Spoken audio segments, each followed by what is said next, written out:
Assalamualaikum warahmatullahi wabarakatuh. Halo semuanya, bertemu lagi dengan aku Meli Gita di Learning Journal pada pertemuan ke-10. Nah, pada pertemuan ke-10 ini aku akan membahas materi yang disampaikan oleh kelompok 1, yaitu mengenai persiapan mental pengetahuan, performa bahasa, bahasa verbal dan non-verbal, simbolik, dan persiapan pada public speaking.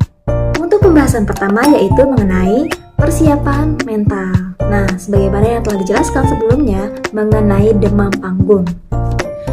Demam panggung ini bisa disebut juga ya sebagai penyakit ya atau gangguan dalam public speaking gitu, yang berkenaan dengan mental gitu. Karena kan merasa gugup yang sangat luar biasa gitu kan, atau bahkan ada juga yang fobia bicara gitu di depan umum. Nah, agar tidak terjadi seperti itu, tentunya kita harus melatih persiapan mental. Nah, gimana sih cara untuk melatih mental kita itu biar siap gitu? Tentunya sebagai seorang public speaker atau saat kamu ingin menyampaikan sesuatu di depan banyak orang, di depan publik, tentunya kita harus sering latihan ya. Bagaimana yang sudah sering dijelaskan, latihan. Dengan latihan kita itu akan bisa. Nah, selain latihan tentunya kita juga harus bisa mengontrol emosi kita gitu ya, mengatur agar kita tuh gak gugup gitu saat tampil di depan banyak orang.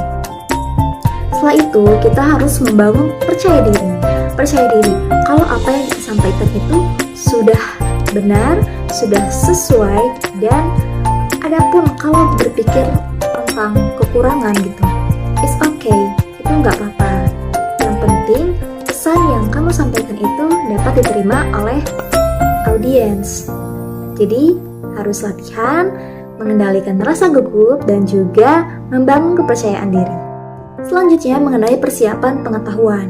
Nah, ketika seorang public speaker menyampaikan pesan yang ingin disampaikan, tentunya ia harus memahami materinya.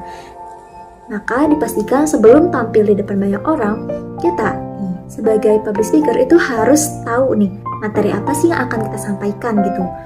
Pesan apa yang ingin kita sampaikan kepada audiens.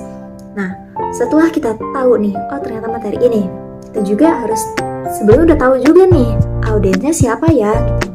Apakah seorang anak-anak, apakah seorang siswa, mahasiswa, atau orang tua gitu, dan lainnya. Dan materi ini disesuaikan dengan audiens agar bisa nyambung gitu nih, dan audiens itu mengerti dengan materi yang kita sampaikan. Selain itu, persiapan dalam pengetahuan ini kita juga harus tahu nih teknik-teknik dalam public speaking gitu, sebagaimana sudah disampaikan di video-video sebelumnya ya.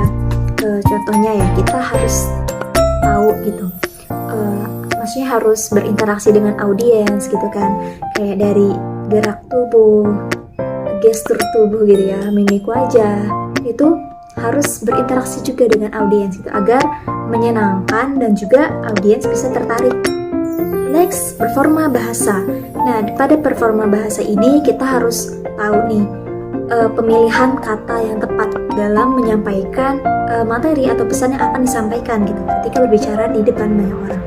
Jadi harus bisa menyusun kalimatnya gitu, struktur kalimatnya agar dipahami oleh audiens. Terus dari intonasi suara juga gitu disesuaikan, jangan terlalu kecil, jangan terlalu besar juga gitu. Jadi disesuaikan gitu ya dengan audiensnya gitu. Terus penggunaan gaya bahasanya juga harus disesuaikan gitu. Nah, dalam bahasa ya, performa bahasa itu juga terdiri lagi dari bahasa verbal dan non-verbal. Kalau bahasa verbal itu kita lebih menyampaikan secara langsung gitu, secara jelas. Kalau non-verbal itu biasanya nggak langsung oleh apa yang kita ucapkan gitu. Misalnya seperti penggunaan bahasa isyarat, simbol, lambang, warna, dan lain sebagainya. Nah, untuk simbolik juga itu kita bisa lihat dari gestur tubuh, mimik wajah gitu ya. Oke guys, mungkin itu saja yang bisa aku sampaikan. Sedikitnya mungkin semoga bisa menambah pengetahuan kita ya, terkhususnya untuk saya sendiri yang masih berlatih dan juga belajar tentang public speaking. Semoga bermanfaat untuk kita semua. Terima kasih sudah mendengarkan. Mohon maaf apabila ada kekurangan. Wassalamualaikum warahmatullahi wabarakatuh.